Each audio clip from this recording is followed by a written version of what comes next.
حدیث نمبر 41. تو اسی کے اوپر ہم بات کریں گے. ہم نبی کریم صلی اللہ علیہ وسلم کے اتباع کی بات کر رہے تھے، اور یہ بھی ہم نے کل ڈسکس کیا تھا کہ لوگ جو ہے وہ جتنی بھی نبی کریم صلی اللہ علیہ وسلم نے باتیں بتائی ہیں ان کے اوپر عمل کرنے کے بجائے، سنتوں کا اتباع کرنے کے بجائے وہ رادر بدعات میں انوالو ہیں اور ان کاموں میں انوالو ہیں جن کی کوئی دلیل نبی کریم صلی اللہ علیہ وسلم نے نہیں دی، نہ حدیث سے ہمیں ملتی ہے نہ ہی قرآن سے.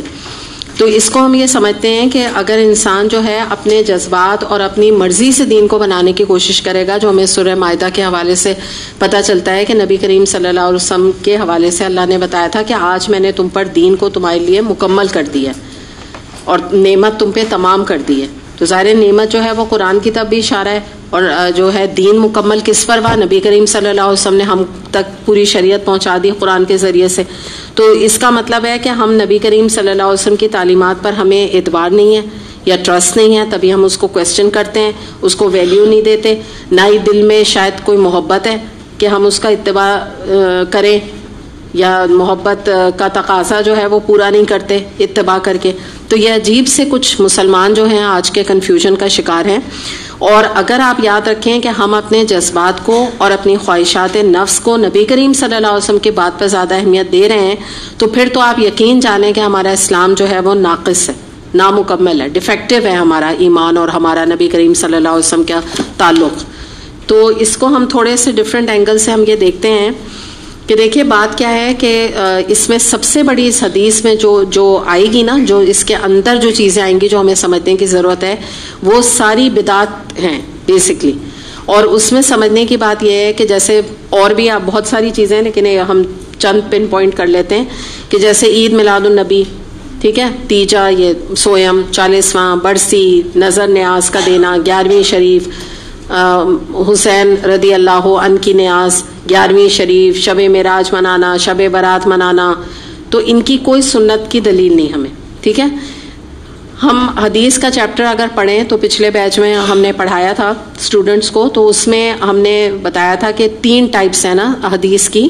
تو ان میں سے ایک مثال کے طور پہ قولی حدیث ہوتی ہے، ایک جو ہے امبر پلیز سے لکھ دینا، ایک جو ہے نا قولی حدیث کی ٹائپ ہے، ایک ہے فعلی حدیث، اور تیسری ہے تقریری.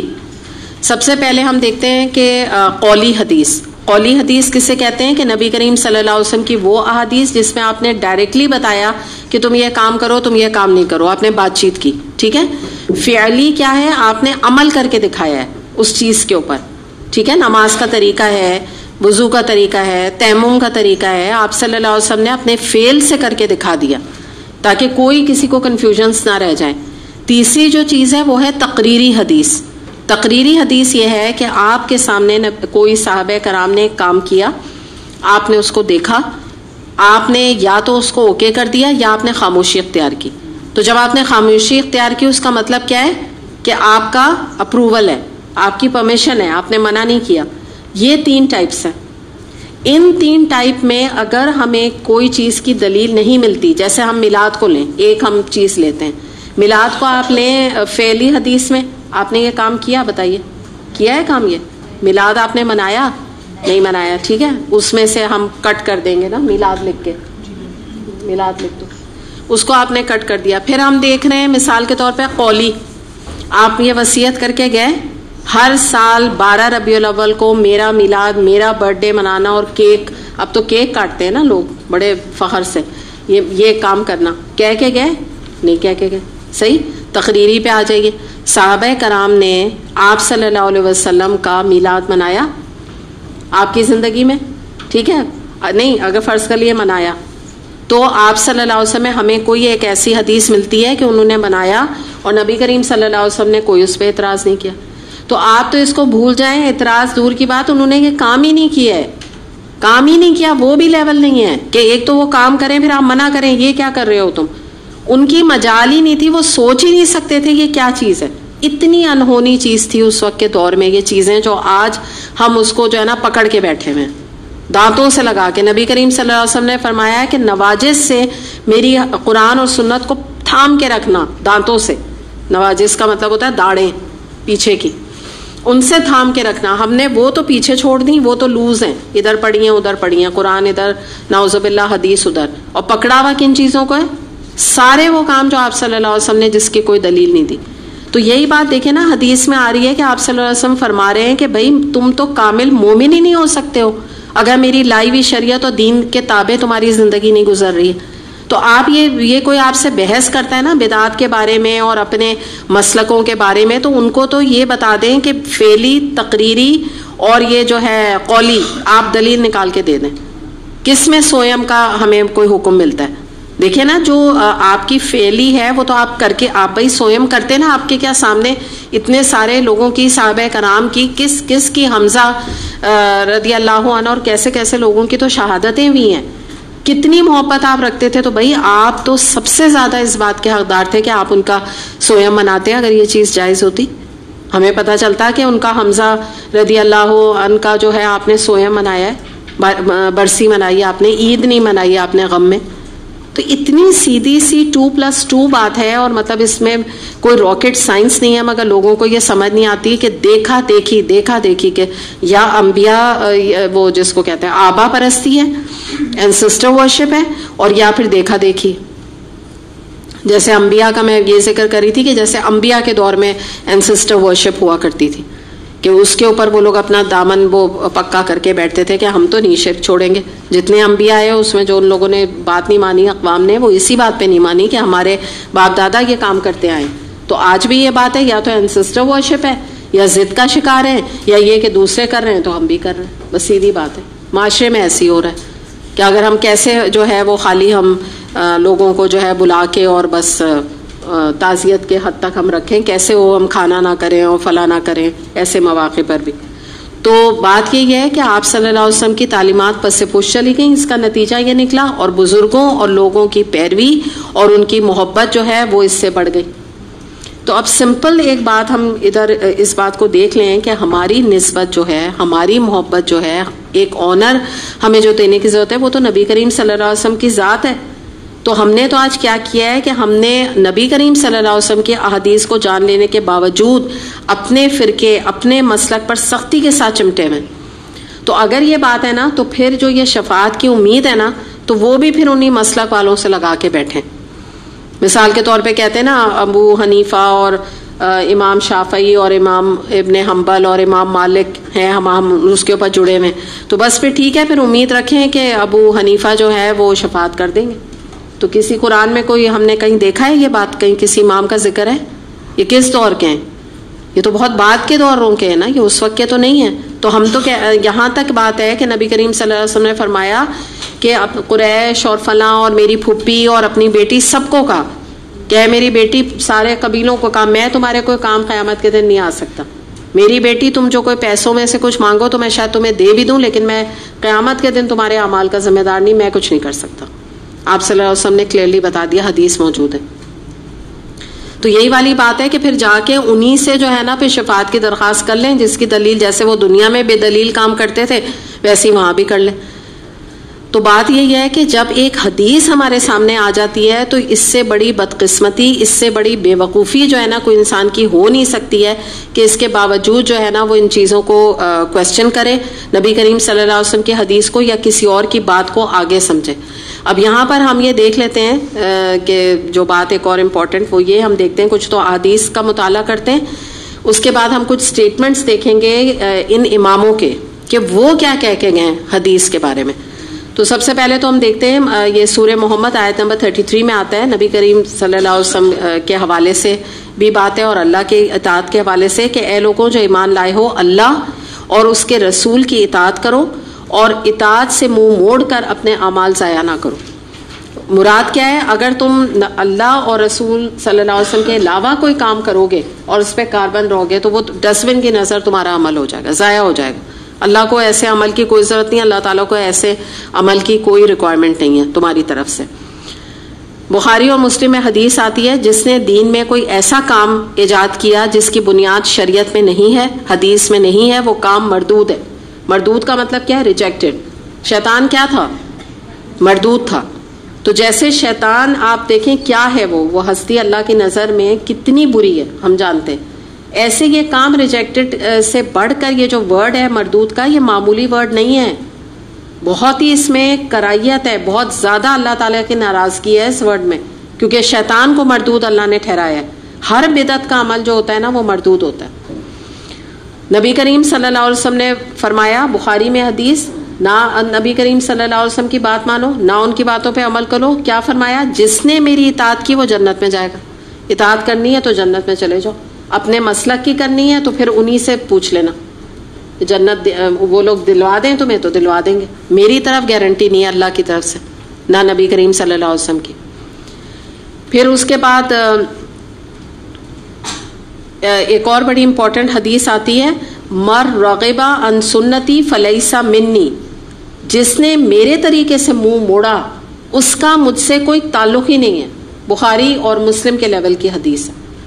یعنی کہ نبی کریم صلی اللہ علیہ وسلم کا تم اتباع نہیں کر رہے، آپ صلی اللہ علیہ وسلم کی حدیث پہ عمل نہیں کر رہے، ان کے طریقے سے تم اپنی زندگی نہیں گزار رہے، ان کی چیزوں پہ تم عمل نہیں کر رہے، تم اپنے مسلک پہ قائم ہو، اپنے طریقوں پہ قائم ہو، تو پھر یاد رکھو نبی کریم صلی اللہ علیہ وسلم فرما رہے ہیں کہ میرا تو اس سے کوئی تعلق ہی نہیں ہے. وہ سفارش کریں گے نبی کریم صلی اللہ علیہ وسلم ایسے لوگوں کی جنہوں نے آپ کی مرضی کے خلاف کام کیے. حوض کوثر پہ جو ہے، میں نے آپ کو پہلے بھی یہ حدیث سنا چکی ہوں کہ حوض کوثر پہ نبی کریم صلی اللہ علیہ وسلم جب اپنی امتیوں کو دیکھ کے اپنے پاس آنے کے لیے کہیں گے فرشتوں سے کہ ان کو کیوں روک رہے ہو تم، تو وہ کہیں گے نبی کریم صلی اللہ علیہ وسلم سے کہ مسلم کی حدیث ہے کہ انہوں نے آپ کے بعد دین میں تبدیلیاں کر دیں. تو نبی کریم صلی اللہ علیہ وسلم فرمائیں گے جو ابھی تھوڑی دیر پہلے کہہ رہے تھے کہ ان کو میرے پاس آنے دو، آپ فرمائیں گے دوری ہو ایسی قوم سے کہ جنہوں نے میرے بعد میرے دین کو بدل ڈالا. آپ ناراض ہو جائیں گے، کہیں گے یہ میں دین چھوڑ کے گیا تھا. آپ دیکھیں نا، میں آپ سے کہہ رہی ہوں کہ تقریری بھی آپ کو معاملہ کیوں نہیں مل رہا ہے، کیونکہ صحابہ کرام کے دماغوں میں ایسی یہ چیزیں کوئی آئی نہیں تھیں کبھی، جو آج اس کے اوپر سب نے تکیہ کر کے رکھا ہے اور وہ ان کاموں میں لگے ہوئے. دوسری بات یہ ہے کہ اب میں آپ کے سامنے ان کے سٹیٹمنٹس رکھتی ہوں، اس سے آپ ذرا اندازہ لگائیے گا کہ ان کی خود کی رائے کیا تھی. اتنے بڑے بڑے امام ہوتے ہوئے تو پتہ چلتا ہے قصور ان کا نہیں ہے، اماموں کا قصور ہمارا ہے، ہمارے ذہن کا مائنڈ سیٹ کا ہے. پہلا دیکھیں یہ امام احمد ہیں، اور میں جن اماموں کے آپ سے نام لے رہی ہوں نا، یہ اتھارٹی کو ہی رکھتے ہیں فقہ میں، اتنے بڑے بڑے امام ہیں یہ. امام احمد نے فرمایا کہ امام اوزعی، یہ بھی بہت بڑے امام گزرے ہیں، امام مالک، امام ابو حنیفہ، ان چار کو تو خیر آپ اچھی طرح پہچانتے ہیں نا. ان میں سے ہر ایک کی بات رائے ہے، ٹھیک ہے، ایک ان کا اوپینین ہے، اور میرے نزدیک سب سے بڑا، سب کا درجہ ایک ہی ہے. سب سے بڑا درجہ یا حجت صرف سنت رسول صلی اللہ علیہ وسلم. یہ انہوں نے اپنی رائے کا اظہار کیا، انہوں نے کہا ان سب کا ایک ہی درجہ ہے، یہ ایک انسان ہے تو یہ سب ایک ہی لیول پر ہیں. میرے نزدیک تو وہ اس کی بات بڑی ہے جو کہ سنت رسول صلی اللہ علیہ وسلم. تو اس چیز کو آپ سمجھیں کہ جو یہ تیمم کے طریقے ہو گئے، نماز پڑھنے کا طریقہ ہو گیا، یا آپ صلی اللہ علیہ وسلم نے اگر کونی بچھانے کو منع کیا کہ مطلب کونی اٹھا کے نماز پڑھو، یا اس طرح کی چیزیں بتائیں، یا خلال کے بارے میں بتایا ہمیں وضو میں، تو یہ ان سب چیزوں کو اگر ہم ان کو ریجیکٹ کرتے ہیں اور ہم ان کو ایزی سمجھ کے یا ان امپورٹنٹ سمجھ کے چھوڑتے ہیں، تو آپ مجھے بتائیں کیسے مسلمان ہم بیٹھ کے امید لگا کے بیٹھے ہیں کہ اتنی محبت نہیں ہے نبی کریم صلی اللہ علیہ وسلم سے کہ بڑی بڑی سنتیں تو چھوڑیں، یہ ان سنتوں پہ نہیں عمل کرنے پر راضی اور اپنے مسلکوں کے پیچھے پڑے. آپ صلی اللہ علیہ وسلم نے اگر قصر نماز کا بتا دیا 19 دن، پھر بھی آپ دیکھیں کچھ مسلکوں میں 15 دن ہے. پوچھو کیا ہے دلیل؟ کوئی نہیں، کوئی دلیل نہیں ہے. یقین کریں موسٹلی جو مسلک ہیں. اور چاروں امام کی ہمیں عزت کرنی ہے، بات ساری ہے، چاروں کی عزت کرنی ہے، لیکن ان سب کے اوپر بات کس کی اونچی ہے؟ نبی کریم صلی اللہ علیہ وسلم. ایک اور بات یاد رکھیں، ہماری امت کبھی متحد نہیں ہو سکتی، کبھی یونٹی ہم میں نہیں ہو سکتی جب تک ہم مسلکوں پہ جڑے رہیں گے. جب تک ہم یہ کہتے رہیں گے ہمارے مسلک میں ایسے ہوتا ہے، ہمارے مسلک میں ایسے ہوتا ہے، سارے مسلکوں سے اوپر جب ہم یہ بات کریں گے کہ میرے نبی کریم صلی اللہ علیہ وسلم کی یہ حدیث مجھے مل گئی ہے، یہ حدیث سامنے آ گئی، مجھے تو ایسے کرنا ہے، تو کیا ہوگا؟ میں اگر آگے آپ کے سامنے ایک حدیث رکھوں گی اور آپ سب اسے کہیں گے کہ ہاں بھائی یہ تو حدیث مل گئی، ہم سب اب ایسے ہی نماز پڑھیں گے، تو یہ یونٹی ہوگی کہ لڑائی ہوگی؟ یونٹی ہوگی.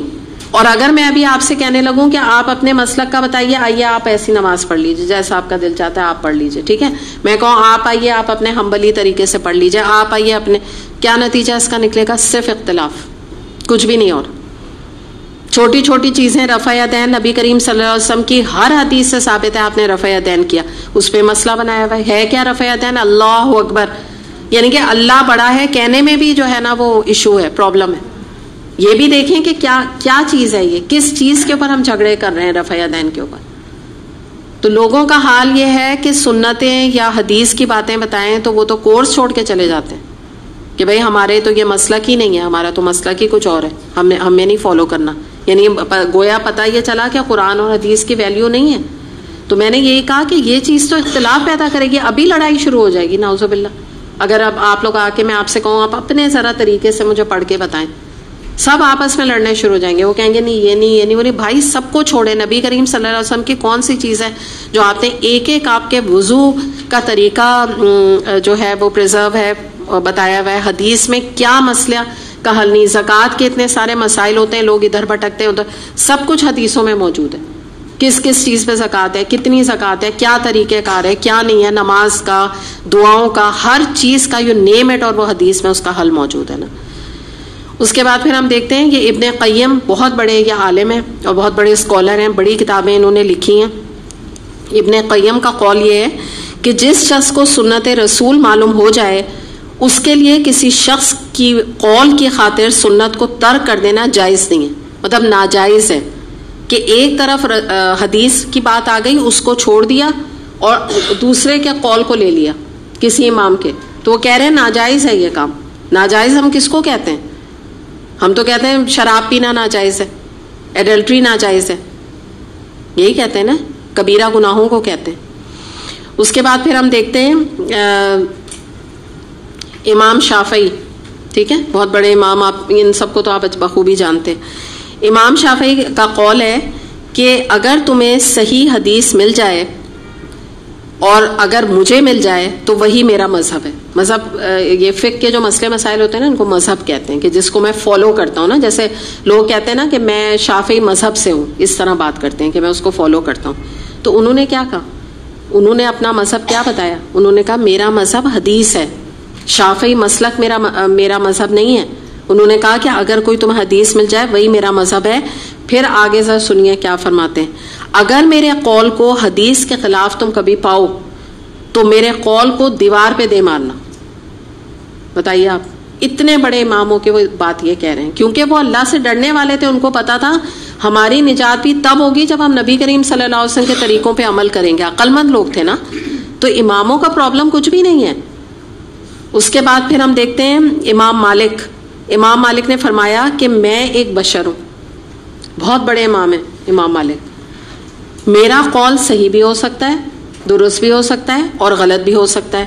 اگر کتاب و سنت کے مطابق ہو تو تم اس کے اوپر عمل کر دینا، ورنہ اسے چھوڑ دینا. میری کوئی ویلیو نہیں میرے قول کی. یہ امام مالک فرما رہے ہیں. اس کے بعد آ جائیے امام ابو حنیفہ پہ. امام ابو حنیفہ فرماتے ہیں کہ اگر تم میرا قول قرآن کے حساب سے پاؤ تو اس کو لے لینا، ورنہ چھوڑ دینا. پھر فرمایا اگر میرا قول تم حدیث کے مطابق پاؤ تو اسے لے لینا ورنہ چھوڑ دینا. پھر آپ نے فرمایا کہ اگر میرا قول نبی کریم صلی اللہ علیہ وسلم کی حدیث کے مطابق نہ ہو تو ہرگز اس پہ عمل نہ کرنا، اس کو چھوڑ دینا. وہ خود یہ کہہ کے گئے ہوئے ہیں، انہوں نے خود یہ بات کہی ہے کہ میرے قول کو پیچھے ڈال دینا اگر تمہیں حدیث اس کے اوپر مل جائے اور تمہیں پتہ چل جائے. تو آپ دیکھیے امام تو بیچارے سب، ایک تو مطلب ان کا جو رتبہ ہے کسی کو ڈیگریڈ کرنے کی ضرورت نہیں ہوتی ہے، ان کو ڈسکس کرنے کا یہ ضرورت ہے. ایک مسلمان کے جو ہمارا دین ہے، دین اسلام جو ہے شخصیت پرستی اور پرسنالٹی کلٹ بنانا سکھاتا بھی نہیں ہے. یہ بات یاد رکھیے گا. اور یہ شخصیت پرستی ہے جو ہمارے معاشرے میں ہو رہی ہے مسلکوں کی وجہ سے. ہمارا ایجنڈا یا ہمارا جو موٹو ہے وہ یہ ہونا چاہیے کہ قرآن اور سنت. آپ یہاں پہ بکلیٹس وغیرہ بھی جو دیکھتی ہیں اس کے پیچھے کیا لکھا ہوتا ہے؟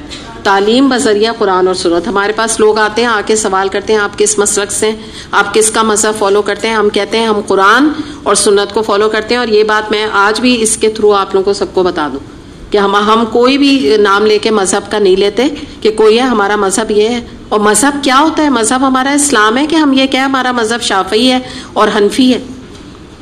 اور ایک اور بات یاد رکھیں کہ جو اس کے بارے میں جو یہ مطلب جو اختلافات ہیں، تو یہ اس کا جو نتیجہ ہے یہ دین کے اوپر اختلافات کرنے کا. ایک تو دنیا کے اختلاف ہوتے ہیں نا، وہ تو اتنے سیریس نہیں ہوتے کہ جن کے چلیں حل نکل گیا، معافی مانگ لی. جب انسان دین میں آ کے لوگوں کو پھاڑتا ہے اس کے نام پر اور لوگوں کو جدا کرتا ہے، تو اس کی پکڑ بھی بڑی سخت ہوتی ہے. کہ جو حدیثوں کو چھوڑ کے اور لوگوں کو جو ہے نا وہ مسلکوں کے پیچھے لگا لے، تو وہ اللہ تعالیٰ بھی بہت سخت سوال اس کا جواب دینا پڑے گا کہ بھئی تم نے واضح احادیث چھوڑ کے یہ مسلکوں کو تم نے کیوں لوگوں کو اس کے پیچھے لگایا. تو یہ لوگ بہت جواب دہ ہیں اس بات کے کہ جو لوگوں کو اس رستے پہ لگاتے ہیں اور اتنی سختی کے ساتھ ان پہ عمل کرنے کے لیے کہتے ہیں. اور جہاں تک عزت کی بات ہے، ہمیشہ یاد رکھیے چاروں اماموں کی عزت کیجیے، چاروں کو جو ہے آنر دیجیے اور ان کی عزت کیجیے. لیکن بات اگر مانی جائے گی یا اتھارٹی ہے کوئی، تو وہ نبی کریم صلی اللہ علیہ وسلم سے بڑھ کے کسی کی نہیں. اور حدیث میں ہمیں ہر چیز کا جواب انشاءاللہ مل جائے گا. یہی چیز ہمارے اندر اتحاد پیدا کرنے کی.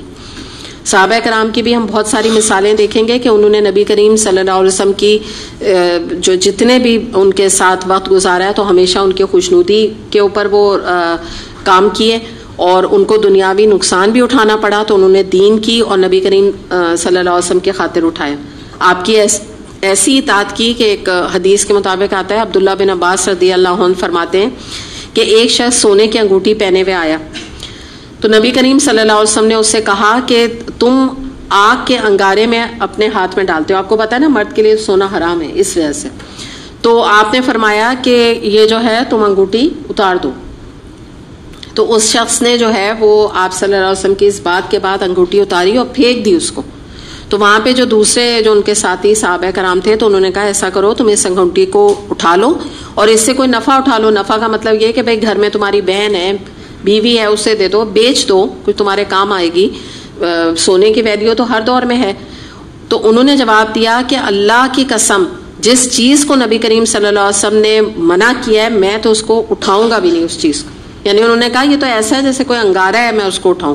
مسلم کی حدیث صرف ایک مائنڈ سیٹ کی بات ہے نا، اطاعت کی بات ہے بس. حالانکہ ویسے تو واقعی کوئی بات نہیں تھی، وہ بیچ دیں کچھ بھی کر لیں. انہوں نے کہا جب انہوں نے مجھے ڈائریکٹلی ایک بات کو منع کر دیا تو ایسا میں اٹھاؤں گا بھی نہیں، میری تو اتنی مجال بھی نہیں کہ میں اس کو اٹھاؤں، کہ مجھے ٹچ بھی اب اس کا ہاتھ ہو کہ اتنی. جب آپ نے فرمایا کہ تم آگ کے انگارے اپنے ہاتھ میں ڈالے ہوئے. تو آج آپ یہ حدیث دیکھیے، اور اس کے بعد آپ ذرا ہماری شادیوں میں لڑکوں کو رنگ دینا دیکھیے. کوئی میں کہتی ہوں شادی ایسے نہیں ہوتی ہوگی لڑکوں کو سونا نہ دیا جاتا ہو رنگ کی صورت میں، اور یا ان کو پیور اس کا سلک کا جوڑا نہ دیا جاتا ہو، جو دونوں چیزیں حرام کی اللہ نے. تو آپ بتائیے، ایک ضدی ہے نا ہمیں سنتوں سے کہ کون سی کیا کوئی شادی نہیں ہوگی اگر گولڈ کی رنگ جو ہے وہ اس کو نہیں دی گئی. اور آج تو چھوڑیں آپ رنگ کی بات کر رہے ہیں، اب تو گولڈ کی گھڑی دے دیتے ہیں. اب تو رنگ کے بجائے گھڑی دی جاتی ہے گولڈ کی. بڑی بڑے برانڈس جو ہیں تو ان کی گھڑی دیتے ہیں. تو آپ اندازہ لگا لیجئے کہ یہ تو ہماری اطاعت کا حال ہے. نبی کریم صلی اللہ علیہ وسلم سے اتنی چھوٹی چھوٹی خواہشات پہ تو ہم چھری چلا نہیں سکتے. تو وہ جو ابراہیم علیہ السلام نے تو اپنے بیٹے کے گردن پہ چھری چلا دی تھی، ہم تو خواہشات پہ چھوٹی چھوٹی نہیں چلا سکتے. حالانکہ آپ بتائیں کون سی ایسی چیز ہے یہ کہ انسان جو ہے وہ کوئی ضروری گولڈ کی گھڑی لے، ضروری گولڈ کی رنگ دے تو ہی اس کی عزت ہوگی، تبھی لڑکی اس کی خوش رہے گی. تو مائنڈ سیٹ ہے نا، اپنی سوچ ہے. تو یہ اندازہ لگا لیجئے کہ امیدیں پھر کیا ہیں. بات ساری کیا ہے کہ شفاعت نبی کریم صلی اللہ علیہ وسلم کریں. بات ان کی ایک نہیں سننی، طریقوں پہ ان کے کوئی نہیں چلنا. عبادات کے طریقے تک ہمیں لوگوں سے سیکھنے، پرسنالٹی کلٹ بنانے. اور جو سنتیں معاشرے کی ہیں کہ نکاح مسجد میں نہیں کرنا، ولیمہ جو ہے وہ خوب اس میں اللہ کی جتنی بھی احکامات ہیں ان کو پامال کرنا ہے، کوئی سیگریگیشن ہم نے نہیں کرنا. سب کچھ اپنی منمانی ہے، اپنے نفس کی خواہشات. تفسیر میں بھی آپ لوگوں کو اچھی طرح پڑھائیں، اتفاق سے یہی آیات تھیں. اور اس کے بعد کیا ہے، امیدیں کس سے لگائی ہوئی ہیں؟ نبی کریم صلی اللہ علیہ وسلم. کہتے ہیں نا آپ کی بعثت ہوئی ہے تبلیغ اور دین کا پیغام آگے پہنچانے کے لیے. وہ کہتے ہیں آپ آئے دنیا میں اس لیے ہماری شفاعت کریں. یہی تو آپ کا اصل کام ہے، اور اللہ غفور و رحیم ہے. تو یہ اس سے آپ اندازہ لگا لیجئے کہ یہ جو امیدیں ہیں نا، یہ بڑے ہی انسان کو اس دن شوق دیں گی کہ اتنی سی بات اگر کسی کو سمجھ نہ آئے کہ اللہ اور رسول کی بات کو جو پیچھے کر رہا ہے، تو اس کی کیا عزت قیامت کے دن اللہ کے سامنے ہوگی. کیا اللہ تعالیٰ اس کو آنر دے گا، کیا عزت دے گا. اور جب نبی کریم صلی اللہ علیہ وسلم کی بات نہیں مانی تو اللہ بڑا خوش ہوگا. ہم لوگوں نے کل ہی اس کے اوپر وہ پڑھ لی تھی نا آیت کہ قل ان کنتم تحبون اللہ فاتبعونی یحببکم اللہ ویغفر، آپ فرما دیجئے کہ اگر تم اللہ تعالیٰ سے محبت کرتے ہو تو میری پیروی کرو تو اللہ تم سے محبت کرے گا۔ تو اللہ ہی کی محبت کے قابل نہیں بن رہے۔ بعض لوگ کیا کہتے ہیں سب کچھ ہے جو قرآن ہے، منکرین حدیث کا کیا فتنہ ہے آج، جو ہے وہ قرآن ہے، حدیث کوئی چیز ہی نہیں، وہ دوسرے ایکسٹریم پر چلے گئے۔ تو ٹھیک ہے وہ اپنے طور پہ صرف اللہ کی کتاب کو مانتے رہیں، اللہ تو نہیں محبت کرے گا جو اس کے رسول کی پیروی نہ کرے۔ کافر آج کافر کیوں ہیں؟ کیونکہ وہ نبی کریم صلی اللہ علیہ وسلم کا انکار کرتے ہیں اور ہمارے قرآن کا انکار کرتے ہیں، تبھی اللہ نے ان کو دنیا میں جہنم کی وعید سنا دی ہے، جانا ہی نہیں انہوں نے جنت، یہ جا ہی نہیں سکتے۔ اللہ کو تو مانتے ہیں، بہت سارے کافر مانتے ہیں، آپ کو تو پتہ ہے، سب تو نہیں ایتھیسٹ کافر ہیں۔ تو اللہ نے اپنی جو اطاعت ہے اس کو کافی نہیں رکھا، اللہ تعالیٰ اس پہ راضی نہیں ہے۔ وہ ہے نا اطیعوا اللہ و اطیعوا الرسول، تبھی تو قرآن میں بار بار آتا ہے نا، اکٹھا آتا ہے۔ یہ بھی بہت بڑی دلیل موجود ہے کہ اللہ چاہتا تو اللہ تعالیٰ کہہ دیتا سارے کافر، سارے یہودی، جوز، یہ سب جنت میں چلے جائیں گے کیونکہ مجھے تو مانتے ہیں نا۔ یہ دو ریزنز ہیں جن کی بنا پہ اللہ نے ان کو جہنم رسید کر رہا ہے، ایک آخرت پہ ایمان بھی نہیں ان کا، ایک وہ بھی مسئلہ ان کا ہے۔ تو بہرحال یہ ساری چیزیں جو ہیں وہ ہمیں بہت ہی امپورٹنٹ اس حساب سے یہ بات ہے، اور یاد رکھیں کہ دیکھیں یہ جو بات یہاں پر آتی ہے نا کہ آپ نے فرمایا تم کامل مومن نہیں ہو سکتے، تو مراد کیا ہے کہ جب ہم حدیثوں کے خلاف چلیں گے، جب ہم قرآن کے خلاف، شریعت کے خلاف چلیں گے، جو دین لائے نبی کریم صلی اللہ علیہ وسلم اس کی پیروی نہیں کریں گے، تو یہ بغاوت یہ نہیں ہوتی ہے تو اور کیا ہوتی ہے؟ ڈیفائنس اور سرکشی یہ نہیں ہے تو اور کیا ہے؟ اور بات کیا ہے کہ دیکھیں اگر کسی سے انسان کو محبت ہوتی ہے نا تو اس کو تو وہ امپریس ہو کے فالو کرتا ہے۔ یہ امریکن آئیڈل اور انڈین آئیڈل اور یہ سب جو پروگرامز ہوتے ہیں ان میں جو گانے وانے کے ہوتے ہیں، اور اس میں یہ آئیڈل بنا نام رکھا ہوا ہے نا انہوں نے، آئیڈل تو بت ہے بیسکلی اگر آپ دیکھیں تو، یہ ان کو وہ کرتے ہیں نا، فالو کرتے ہیں نا باہر کے لوگوں کو، ان کو سانگز میں اور ڈفرینٹ ان کا جیسا بننے کی کوشش کرتے ہیں۔ تو جس سے انسان امپریس ہوتا ہے یا جس سے محبت ہوتی ہے تو اس کی چیزوں کو تو فالو کرتا ہے۔ تو آج تو ہم نے یہی دیکھا ہے کہ جو نیو جنریشن ہے وہ ان کو اس لیے فالو کرتی ہے۔ تو یہیں سے ہماری کچا چھٹا کھل کے سامنے آ جاتا ہے کہ نبی کریم صلی اللہ علیہ وسلم کو کتنا فالو کر رہے ہیں، کتنا آپ کی بات کو مانتے ہیں یا رکھتے ہیں آپ کی باتوں کو، یہ تو ہمیں خود ہی نظر آ جائے گا۔ کتنے لوگ ہیں جو آپ کے طریقے پہ زندگی گزار رہے ہیں یا آپ کی جیسا آپ نے بتایا تو وہی کر رہے ہیں، تو اسی سے پتہ لگ جائے گا کہ کتنی محبت ہے، کتنا اسوہ پہ ہم چلنے کی کوشش کرتے ہیں نبی کریم صلی اللہ علیہ وسلم کی۔ تو یہ بڑا سیریس ایشو ہے، ٹیک اٹ سیریسلی جس کو ہم کہتے ہیں۔ اور جو ہے میں تو یہ کہوں گی کہ دیکھیں کبھی بھی اس میں نہ کمپرومائز نہ کریں، بات حق سامنے بتا دیں، ڈرنے کی ضرورت نہیں ہے۔ حق بات میں نا کوئی ڈر خوف نہیں ہوتا، کوئی کسی کو قتل نہیں کر دے گا، مار نہیں دے گا، اور اگر مار دے تو شہید ہی ہو جائیں گے نا، کیا ہو گیا؟ اس حد تک یہ بات ہوتی ہے۔ تو بات یہ حق بات نا انسان جو قرآن اور سنت کے بارے میں بتائے تو حق بتائے، کبھی بھی کمپرومائزنگ رویہ جو ہے نا وہ لوگوں کے اندر چینج نہیں آتا۔ جب اگر آپ کسی کو بولیں نا آپ یوں بھی کر لیں اور آپ یوں بھی کر لیں، آپ ایسا بھی کر لیں ویسا بھی کر لیں، اگر یہ جملہ اگر ہم آج ادا کریں گے تو ہم اپنے دین کو جو ہے نا وہ بہت نیچے گرا رہے ہیں، یا لائک آپ کہہ لیں کہ کمپرومائز کر رہے ہیں، یا آپ کہتے ہیں آپ لوگوں کو بھی نا کنفیوز کر رہے ہیں۔ حق ان کو بتانا پڑتا ہے، اور الحمدللہ میں آپ کو اتنا بھی بتا دوں میجورٹی جو ہے نا الحمدللہ جب حق اس کے سامنے آتا ہے وہ اس کو قبول کرتا ہے یا کرتے ہیں۔ تھوڑے سے یہ ایک آدھ کوئی لوگ ہوتے ہیں جو کہ حق ان کے سامنے آتا ہے تو وہ اس کو قبول نہیں کرتے، تو نہ کریں، ڈزنٹ میک اینی ڈفرینس۔ ہم کیوں 80 لوگوں کا نقصان کریں جو دین پہ عمل کرنا چاہ رہے ہیں، ان کو یہ کہہ کے کہ کچھ بھی چلتا ہے، سب چلتا ہے۔ تو اس بات کو نا ہمیں یہ سمجھنے کی ضرورت ہے کہ اپنے بچوں کو بھی اس میں لیوے نہ دیں، جو حدیث جب ایک نبی کریم صلی اللہ علیہ وسلم کے سامنے آ جائے بس اس کے اوپر سٹک رہیں، حدیث دکھا دیں کہ یہ سامنے حدیث ہے، بس دیکھ لیں آپ، اس کے اوپر عمل کرنا ہے آپ نے، کوئی اس میں کمپرومائز نہیں ہوگی۔ جیسے اللہ کی قرآن کی آیات میں نہیں ہوتی، اس طرح حدیث جب ایک دفعہ سامنے آ جاتی ہے تو پھر نو کوسچن آسکڈ والی چیز ہوتی ہے۔